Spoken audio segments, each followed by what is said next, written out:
जय भारत।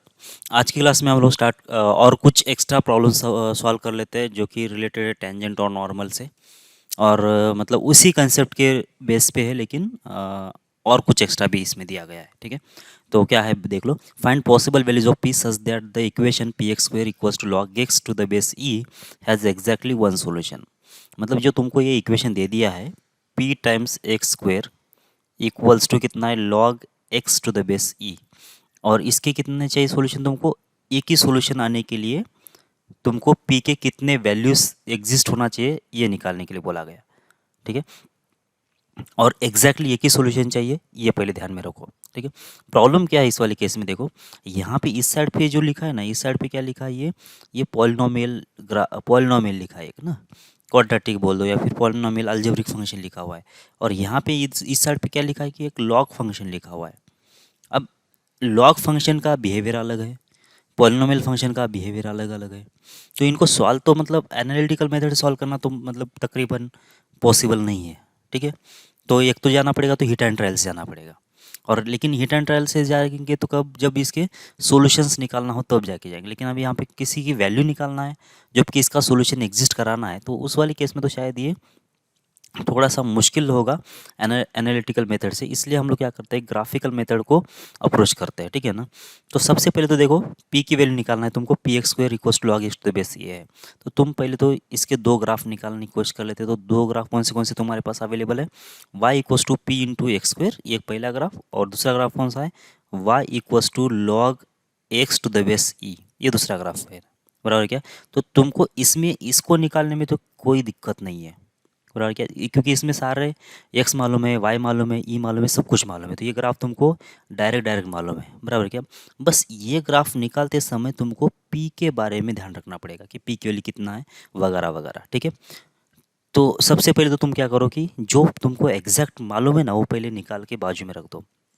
ये तुम्हारा एक्स एक्सिस हो गया और ये वाई एक्सिस। ठीक है ना, तो अगर ये एक्स एक्सिस और वाई एक्सिस है तो इसके रेस्पेक्ट में y equals to log x to the base e, इसका ग्राफ क्या होगा? तो ये तो इंक्रीजिंग ग्राफ होगा इसे। बराबर ना, ये होता है y equals to log x to the base e. इसमें किसी को कोई दिक्कत नहीं आना चाहिए। बराबर है क्या? क्योंकि log x to the base e, जब ई की बेस की वैल्यू अगर 1 से ज़्यादा होता है तो ये हमेशा इंक्रीजिंग ग्राफ होता है। और इसका डोमेन जो होता है 0 प्लस होता है, तो 0 पे तो माइनस इन्फिनिटी आएगा, और 1 पे इसका वैल्यू 0 आएगा, प्लस इन्फिनिटी पे प्लस इन्फिनिटी वैल्यू आ जाएगा। ये है किसका graph? Y equals log x, इसका ग्राफ है। मतलब आधा काम तुम्हारा तो हो गया। ठीक है, अब दूसरा ग्राफ जो निकालना है, y equals to p x square. अब ये जो ग्राफ है वो डिपेंड करेगा पी की वैल्यू कितना है। ठीक है, तो सबसे पहले तो तुम क्या कर सकते हो, p की वैल्यू अगर मान लेते कितना है, लेस देन जीरो है।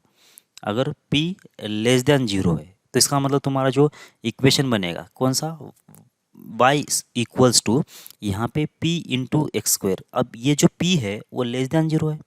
जब लेस देन जीरो होगा, अच्छा इसका इसका ग्राफ तो एक तो ऊपर ओपन होगा या फिर नीचे ओपन होगा, इससे तो बाहर तो कुछ होगा नहीं ना।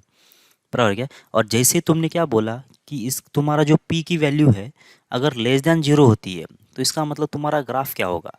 ग्राफ जो होगा, ये तुम्हारा ग्राफ यहाँ पे इसका जो और रूट तो जीरो है, कॉमा जीरो ही रहे, जीरो ही है। तो जब p की वैल्यू अगर कितना है, लेस देन जीरो है, तो तुम्हारा ग्राफ जो होगा वो डाउनवर्ड ओपन होगा। क्वाड्रेटिक अगर आपको थोड़ा सा भी अगर समझ है क्वाड्रेटिक की, तो ये आपको समझ में आ रहा होगा। ठीक है, तो ये होगा तुम्हारा किसका graph, y equals to minus किसके बराबर है, माइनस एक्स स्क्वायर के बराबर, माइनस टू एक्स स्क्वायर, कुछ भी होने दो, मतलब निगेटिव जो एक्स स्क्वायर का कोएफिशिएंट होता है तो उसका ग्राफ कुछ इस टाइप का ही बनता है। ये किसका ग्राफ हो गया? इस वाले का हो गया। तुमको क्या करना था, तुमको निकालना है y equals to p x square का और y equals to log x to the base e. इसके नंबर ऑफ सॉल्यूशंस कितने होना चाहिए, एग्जैक्टली 1 होना चाहिए। इसका मतलब ये दो ग्राफ एक दूसरे को एक ही बार कट करना चाहिए।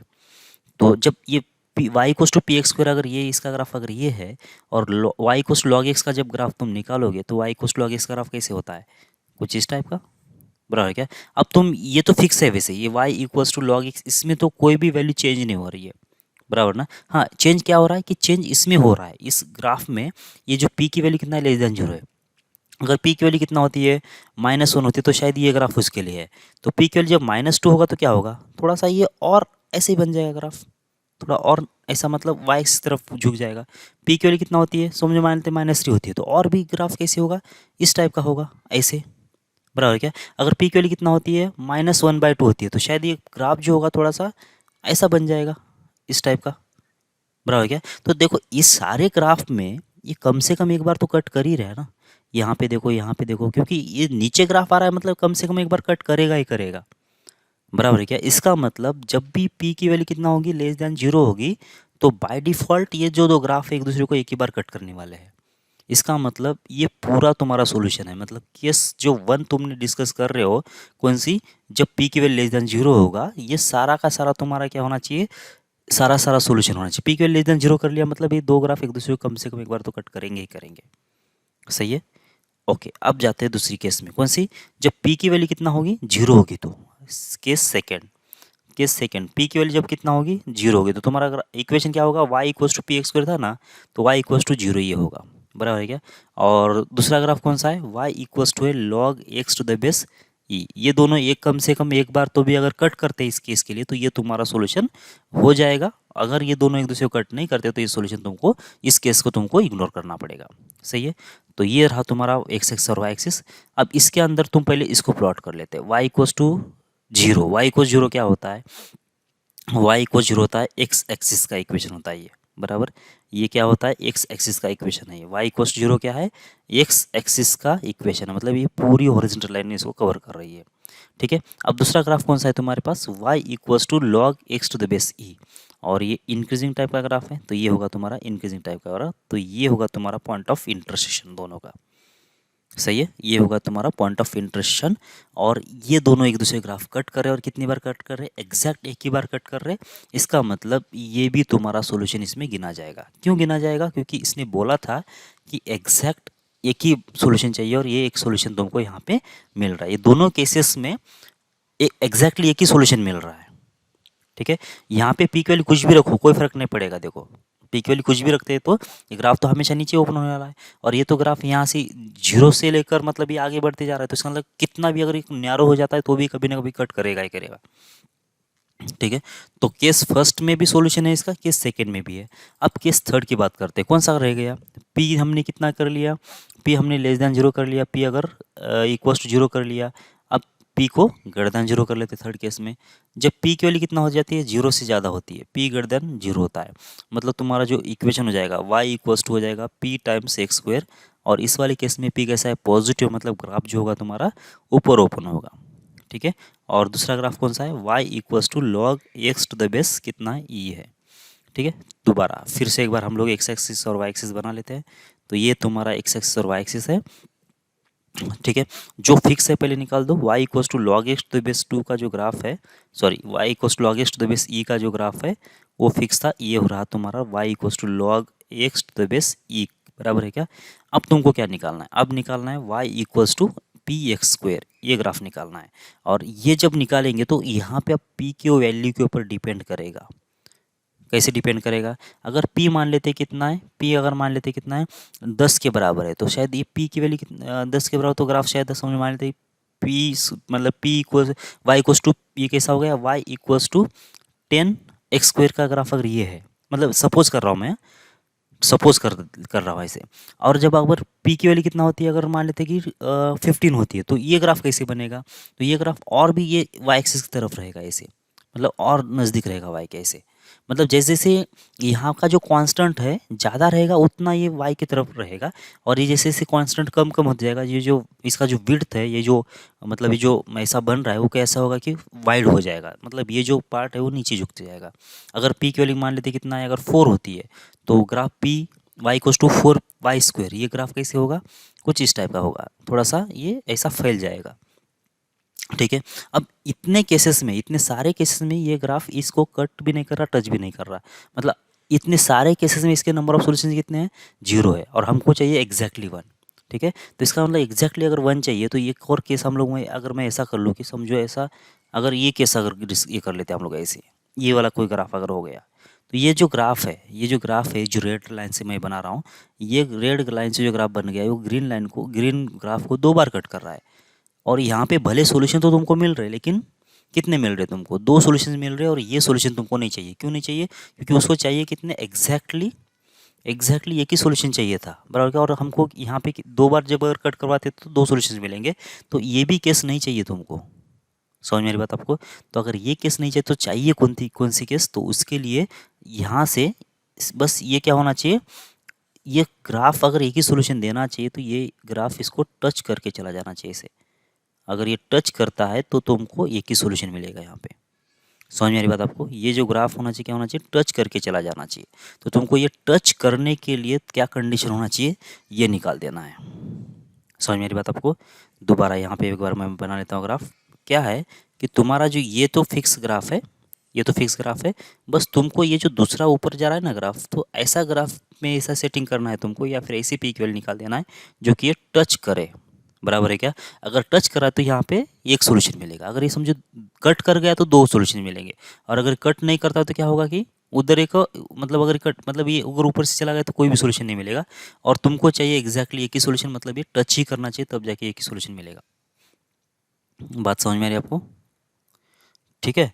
तो ऐसे वाले केस में क्या होगा फिर, अब ये टच कर रहा है तो कैसे होगा, टच कर रहा है तो फिर इसका ये कैसे होगा, क्या बोलते हैं उसको, टच करा तो कैसी कंडीशन निकालेंगे। टच करने की कंडीशन क्या होती है कि यहाँ पे जो टेंजेंट बनेगा इस वाले कर्व के लिए, मतलब जो y इक्वस टू आगे इसके लिए जो टेंजेंट बनेगा, और y equals to p x square के जो टेंजेंट बनेगा, दोनों का भी स्लोप क्या आना चाहिए, सेम आना चाहिए। सही है, समझ मेरी बात आपको? तो इसका मतलब ये जो पॉइंट है, ये जो पॉइंट है क्या होगा, अगर x1 y1 अगर मैं मान लेता हूँ तो x1 y1 के ऊपर log x को और y equals to x p x square को जो टेंजेंट का स्लोप मिलना चाहिए वो सेम मिलना चाहिए। सही है। तो बस फिर y equals to p x square इसका, और y equals to log x to the base e का, दोनों का भी स्लोप हम लोग क्या करेंगे, सेम करेंगे। तो d y by d x कितना होगा इसका, ये होगा 2p टाइम्स ऑफ x, बराबर है। और यहाँ से कितना आ गया, d y by d x, ये कितना आ गया, 1/x आ गया। अगर मैं यहाँ पे x1 y1 रख दूँ तो होगा x1 y1 यहाँ पे, और यहाँ पे अगर x1 y1 रख दूँ तो यहाँ पे कितना आ जाएगा, x1 आ जाएगा। सही है। तो ये दोनों जो स्लोप है, अगर समझो मान लेते हैं क्या है कि ये जो टेंजेंट है इसको और इसको दोनों का भी अगर ये टेंजेंट है, तो इसका मतलब इसका स्लोप इस साइड से निकालो या फिर इस साइड से निकालो, दोनों का भी सेम ही आंसर आ जाना चाहिए स्लोप का। तो इसका मतलब क्या हो गया कि पहली तो कंडीशन हो गई 2p टाइम्स ऑफ x1, ये किसके बराबर होगा, 1/x1 के बराबर होगा। सही है। तो इसका मतलब कितना हो गया कि 2p की वैल्यू कितना आ जाएगी, 1/x1 का स्क्वायर, या फिर x1 का स्क्वायर कितना आ जाएगा, 1 हो जाएगा 2p। बस ये एक रिलेशन आ गया तुम्हारे पास। ठीक है। तो ये एक रिलेशन है तुम्हारे पास। अब तुमको p की वैल्यू अगर निकालना है तो एक और रिलेशन लेके आना पड़ेगा। वैसे तुम्हारे पास 2 रिलेशन है, पहला रिलेशन, दूसरा और एक रिलेशन x1 y1 कहाँ पे है, इस कर्व के ऊपर भी है। तो y1 इक्वल्स टू कितना होगा, log x1 to the base e, ये भी तो इक्वेशन होगा। और दूसरा y equals to y1 equals to हो जाएगा कितना, p टाइम्स हो जाएगा x1 का स्क्वायर, ये भी एक इक्वेशन है। ठीक है। तो 2 तुम्हारे पास इक्वेशंस है ये वाले, और एक तीसरा यहाँ पे गए। तो बस ये तुम क्या कर सकते हो, यहाँ से अब तुम क्या कर सकते हो कि p की वैल्यू निकाल सकते हो। कैसे निकालोगे फिर देखो, अभी यहाँ पे x1 स्क्वायर की वैल्यू मालूम है कितना है, 1/2p, वो यहाँ पे रख देंगे। तो y1 की वैल्यू कितना आ जाएगी, ये आएगा p टाइम्स x1 का स्क्वायर कितना है, 1/2p है, तो 1 होगा 2p। तो इसका मतलब y1 की वैल्यू कितना आ गई, ये p कैंसिल होने के बाद 1/2 हो जाएगा। तो y1 की वैल्यू अगर 1/2 है तो तुम क्या करो, x1 की वैल्यू कहाँ से निकालोगे, इस वाले कर्व में रख के y1 की वैल्यू x1 की वैल्यू निकाल सकते हैं। तो कितना आ जाएगा, ये 1/2 इक्वस्ट हो जाएगा log x to the base e, और x1 ना, ये x1 की वैल्यू कितना आ जाएगी फिर, ये e का पावर हो जाएगा 1/2। तो e का पावर कितना आ गया, 1/2। सही है। तो तुमको निकालना क्या है, अभी निकालना है p की वैल्यू। तो तुम्हारे पास x1 का स्क्वायर मालूम है कितना है, ये x1 की वैल्यू मालूम है ना यहाँ पे, तो यहाँ से तुम x1 की वैल्यू रख के p की वैल्यू निकाल सकते हो। तो तुम्हारे पास x1 का स्क्वायर मालूम था कितना है, 1/2p। तो इसका मतलब p की वैल्यू कितना, अच्छा पहले तो ये x1 की वैल्यू यहाँ पे जो आई थी वो रख दो यहाँ पे। x1 का वैल्यू है 1 e का पावर 1/2, और इसका स्क्वायर इक्वल हो जाएगा 1/2p। तो p जो आएगा 1 आएगा शायद 2 टाइम्स ऑफ e, मतलब अगर ई की पी की वैल्यू अगर 1/2 होता है तब जाके ये जो कर्व है एक दूसरे को टच करेंगे, और टच करेंगे तो क्या होगा कि ये टच करेंगे तो भी यहाँ पे एक सॉल्यूशन मिलेगा। समझ में आ रही बात आपको? तो अब कुल मिला के सॉल्यूशन क्या क्या है वो देख लो। अब ये केस होने के लिए पी की वैल्यू ग्रेटर देन 0 होना चाहिए, और पी की वैल्यू ग्रेटर देन 0 के लिए सारे के लिए सॉल्यूशन नहीं है ये, सारे के लिए ये सॉल्यूशन नहीं आएगा। सिर्फ पी की वैल्यू ग्रेटर देन 0 होता है तो पी की वैल्यू जब 1/2 होता है तभी जाके एक ही सॉल्यूशन आता है। तो केस थर्ड का तो सिर्फ 1/2 यही सॉल्यूशन है। केस सेकंड पूरा है, मतलब पी की वैल्यू 0 के लिए ये एक सॉल्यूशन दे रहा है, और केस फर्स्ट जब पी की वैल्यू लेस देन 0 होता है तो ये तो भी इसका सॉल्यूशन आ रहा है। ठीक है, तो इसका मतलब फाइनल जो आंसर है तुम्हारा क्या होना चाहिए? केस फर्स्ट का कितना है? P less than 0 union case second का कितना है? पी की वैल्यू 0, और केस थर्ड कितना होना चाहिए? पी की वैल्यू कितना है? 1/2 तो ये सब का यूनियन कितना आ जाएगा? देखो ये तो ये होगा 0 माइनस इन्फिनिटी से लेकर कहाँ तक? 0 तक, बराबर क्या? 0 को क्लोज करना पड़ेगा, और यूनियन ये सिंगलटन 1/2 को भी इंक्लूड करना पड़ेगा। तो बस ये तुम्हारा सॉल्यूशन हो गया।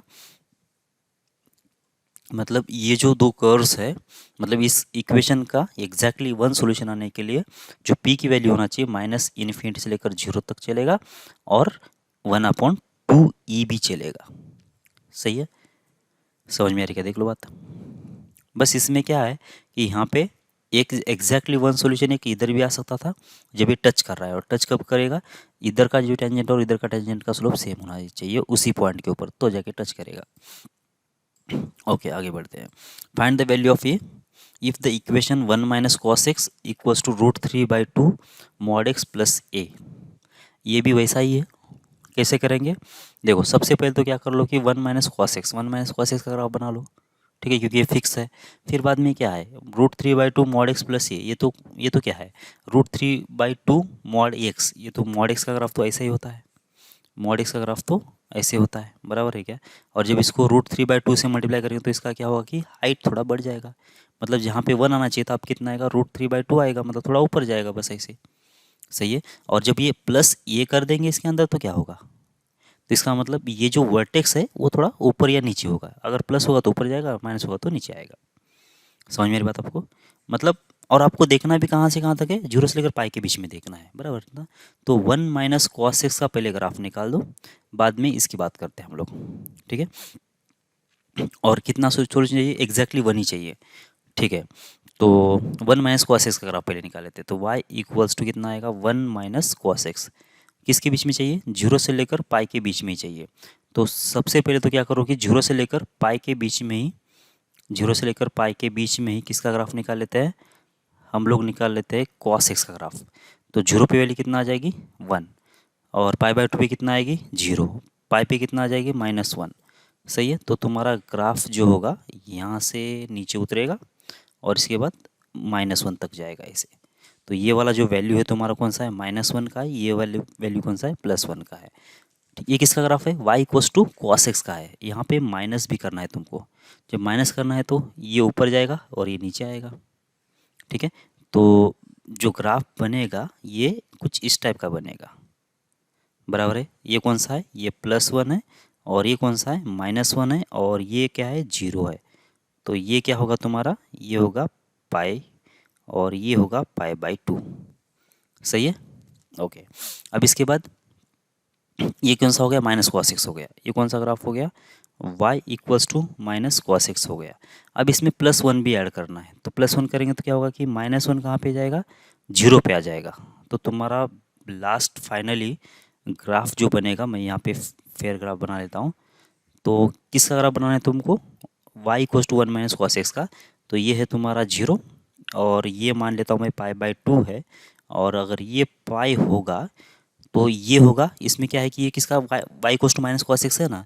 जब मतलब 0 पे -1 वैल्यू आ रही है, तो इसमें +1 करेंगे तो कितना आएगा?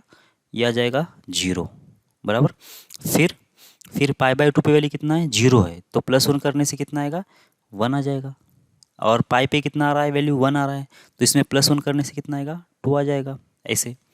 सही है? तो इसका मतलब ग्राफ जो बना तुम्हारा कुछ इस टाइप का, बराबर। यहाँ से कनक्यू अपवर्ड, फिर यहाँ से क्या होगा, कंटिन्यू डाउनवर्ड। ग्राफ उतना सही नहीं बन रहा है, लेकिन भावनाओं को समझो, ऐसा ही कुछ ग्राफ बनेगा। ठीक है, तो ये कितना है, ये 1 है, और ये कौन सा है, ये होगा 2। ओके, तो ऐसा कुछ ग्राफ बनना चाहिए। तो ये हो गया तुम्हारा कौन सा ग्राफ, ये हो गया 1 - cos x का ग्राफ, बराबर। ओके, अब आगे, अब किसका ग्राफ बनाना है तुमको, अब बनाना है दूसरा ग्राफ y इक्वल्स टू इसके साथ या √3/2 मॉड x प्लस हो जाएगा a, इसका ग्राफ बनाना है। तो कैसे बनाओगे, देखो y equals to √3/2 mod x, पहले इसका ग्राफ बना लो, क्योंकि ये ऐड करना मतलब क्या कि इसका वर्टिकल मतलब ऊपर या नीचे शिफ्ट कर देना, ऐसा होता है ना। ठीक है, तो पहले तो ये y equals to mod x का ग्राफ कैसे बनता है, y equals to mod x का ग्राफ तो ऐसा बनेगा, बराबर है क्या, और इसमें प्लस ये करने से ये ऊपर चला जाएगा ऐसे। ठीक है, तो यहाँ से तुमको ऐसे कुछ ग्राफ बनेगा ये, बराबर, ये कुछ ग्राफ बनेगा ऐसा। तो इसका मतलब अगर ये टच कर रहा है, अगर ये टच कर रहा है तो इसका मतलब क्या होना चाहिए कि ये जो पॉइंट है ये इसको टच करना चाहिए, इस वाले साइड को टच करना चाहिए, बराबर है क्या। मतलब तुमको क्या करना पड़ेगा, शायद इस वाले वर्टेज थोड़ा नीचे करना पड़ेगा। तो जब नीचे करेंगे तो ग्राफ क्या होगा, ये जो नीचे करेंगे तो शायद इस टाइप का ग्राफ बनेगा, और यहाँ पे टच करके चला जाएगा यहाँ पे। समझ में आ रही बात आपको, ठीक है। फिर और बार एक बार कहाँ पे होगा, शायद यहाँ पे एक बार, और इसको नीचे करेंगे तो शायद यहाँ पे एक बार टच करके चला जाएगा, बराबर है क्या। ऐसा एक पॉसिबल है, मतलब ऐसे तुम्हारे केसेस पॉसिबल हो सकते हैं। ठीक है, या फिर थोड़ा और ऊपर करूँगा तो यहाँ पे कोई टच करने का, कोई कट करने का चांस नहीं है। समझ में आ रही बात आपको।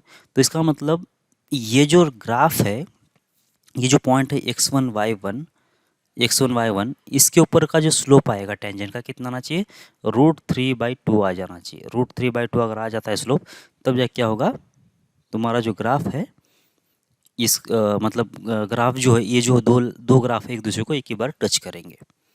समझ मेरी बात आपको, दोबारा एक बार फिर से।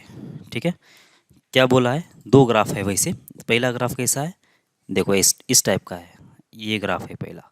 ये कौन सा है, y equals to √3/2 into mod x, बराबर है क्या। अगर इसमें अगर मैं +1 कर लेता हूँ तो ग्राफ थोड़ा ऊपर बढ़ जाएगा ऐसा। y इक्वल्स टू कितना हो जाएगा, √3/2 मॉड एक्स +1 ऐसा हो जाएगा। अगर -1 कर लेता हूँ तो ग्राफ नीचे आ जाएगा ऐसे, बराबर। ये -1 है, ये 0 है, +1 है, तो इसका इक्वेशन क्या होगा, y equals to √3/2 mod x plus हो जाएगा, प्लस नहीं -1 हो जाएगा। मतलब क्या होगा कि ग्राफ तो ऐसा आगे जाने वाला है, कोई दिक्कत नहीं है, बराबर ना। इधर भी ग्राफ कैसे जाने वाला है, इस टाइप के आगे जाने वाला है। ठीक है, इधर भी ऐसे आगे बढ़ेगा और इधर ऐसे बढ़ेगा, बराबर है क्या।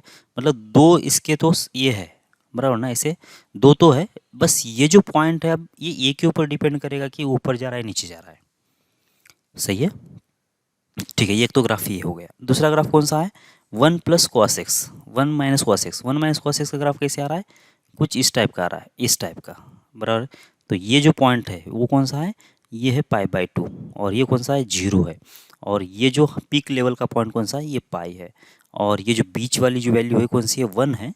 और ये जो लास्ट वैल्यू कौन सी है, ये 2 के बराबर है। अब होना क्या चाहिए कि ये जो ग्राफ है, ये वाला जो पार्ट है, ये वाला पार्ट, क्योंकि इस साइड से तो कोई टच करने का चांस है ही नहीं, ठीक है ना। ये साइड से तो कोई टच करने का चांस नहीं, क्योंकि यहाँ से ही ग्राफ एक तो ऐसा होगा और एक ऐसा होगा। तो जब ये वाली जो लाइन है पर्टिकुलरली, या फिर ये वाली लाइन, ये तो ऐसे ऊपर नीचे हो रही है ना, तो कब ये ऐसा कभी हो सकता है क्या, देख लो कि इसको ये अगर यहाँ से पास हो रही तो इसको टच कर ही नहीं रहा। थोड़ा और नीचे अगर तो आया तो क्या होगा कि यहाँ पे शायद ये टच कर सकता है ऐसे। एक तो इधर टच कर सकता है या फिर इस साइड पे टच कर सकता है। मैं दूसरा वाला ग्राफ नहीं निकाल रहा हूँ, मतलब ग्राफ तो टोटल ऐसा होगा वैसे ये, बराबर क्या, लेकिन इधर टच नहीं कर रहा, बस इस साइड से टच कर सकता है। तो ये वाली केस के लिए और ये वाली केस के लिए तुमको सॉल्व करना पड़ेगा। ठीक है, इसका मतलब क्या हुआ, एक एक को अगर देखा जाए, एक एक को देखा जाए, तो इसका मतलब ये केस कब पॉसिबल है, देखो ये वाली केस कब पॉसिबल है। तो ये केस पॉसिबल होने के लिए तुमको क्या होना चाहिए, यहाँ पे जो टेंजेंट बन रहा है, यहाँ पे जो टेंजेंट बनेगा, यहाँ पे x1 y1 के ऊपर क्या टेंजेंट बनना चाहिए, तो इसका जो स्लोप आएगा वो कितना आना चाहिए, √3/2 के बराबर आ जाना चाहिए। ठीक है, तो बात देख लेते फिर, y इक्वल्स टू कितना है, 1 - cos x ये है, y equals to 1 - cos x इसका ग्राफ है, बराबर। x1 y1 के ऊपर स्लोप देख लेते कितना आएगा, तो dy/dx कितना आ रहा है, ये होगा 1 का तो 0, माइनस का माइनस, कॉस का हो जाएगा माइनस साइन एक्स, बराबर। तो ये कितना आ रहा है देख लो, ये आ जाएगा प्लस साइन एक्स, ये क्या है प्लस साइन एक्स है, और इसके अंदर क्या रखना है तुमको, x1 y1 रख देना, तो क्या होगा ये x1 होगा। तो साइन ऑफ x1 कितना हो गया, ये साइन ऑफ x1 ये हो गया स्लोप किसका, इस इस कर्व के ऊपर के हर एक पॉइंट का, और ये किसके बराबर आ जाना चाहिए, ये आ जाना चाहिए √3/2 के बराबर, बराबर है क्या। तो √3/2 कब आ सकता है वो तुमको ढूंढना है, साइन x1 की वैल्यू √3/2 कब आ सकती है। तो साइन x का ग्राफ कैसे होगा, तो साइन एक्स का ग्राफ तो ऐसा होगा, और √3/2 मतलब ये 1 तो कहाँ पे आएगा, π/2 पे आएगा, ये है √3/2, ये कहाँ पे आ सकता है, एक तो ये π/3 पे आ सकता है, या फिर कहाँ पे आ सकता है, ये आ सकता है 2π/3 पे आ सकता है, बराबर ना।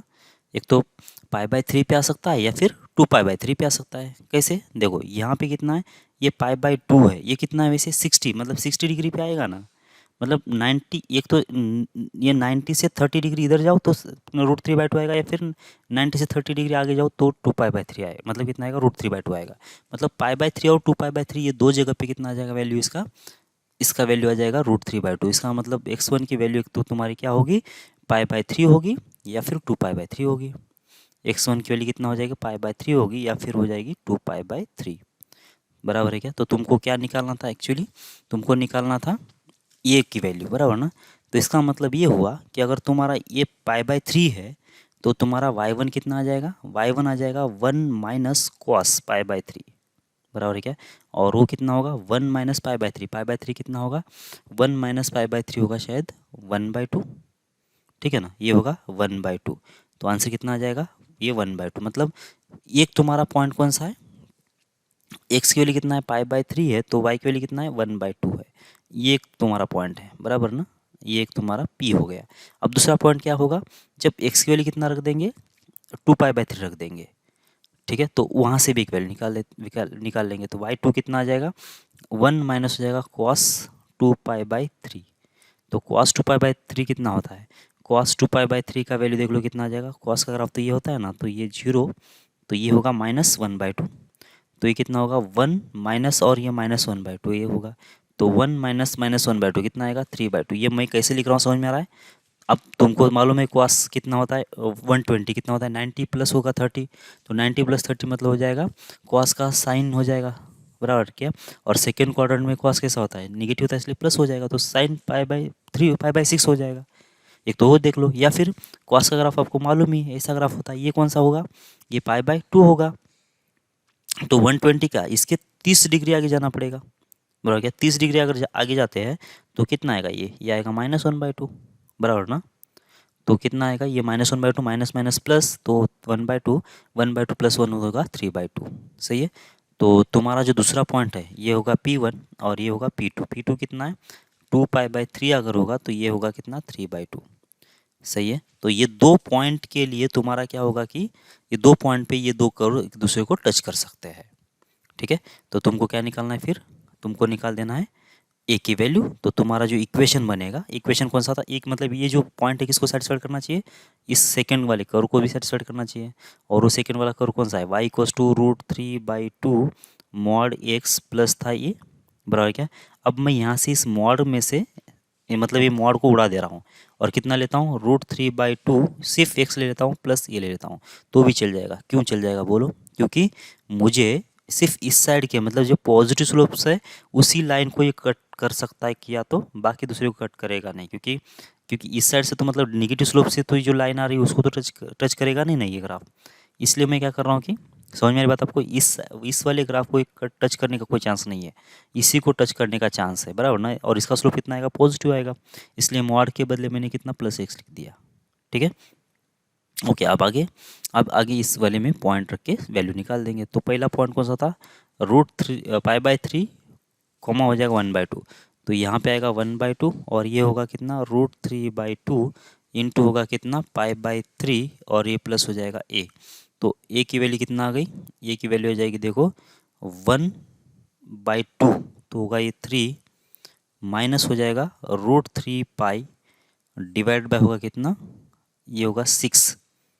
देखो कैसे एलसीएम सेम कर लिया ना मैंने, या फिर चलो सही है, कितना होगा देखो, यहाँ पे 3 से मल्टीप्लाई कर लिया, 3 से डिवाइड कर लिया, तो इसका भी 6 होगा, इसका भी 6 होगा, तो 3 माइनस रूट 3 पाई।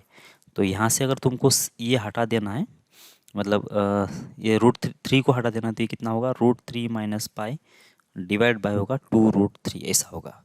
तो एक तो ये की वैल्यू ये होगी, दूसरी वैल्यू कहाँ से होगी, दूसरी वैल्यू इधर से, ये कौन सा वैल्यू है, 2 पाई बाय 3, 2 पाई बाय 3 3/2, तो कितना होगा ये, यहाँ पे 3/2 होगा, यहाँ पे होगा √3/2, और x कितना है 2 पाई बाय 3, और ये होगा प्लस a, सही है।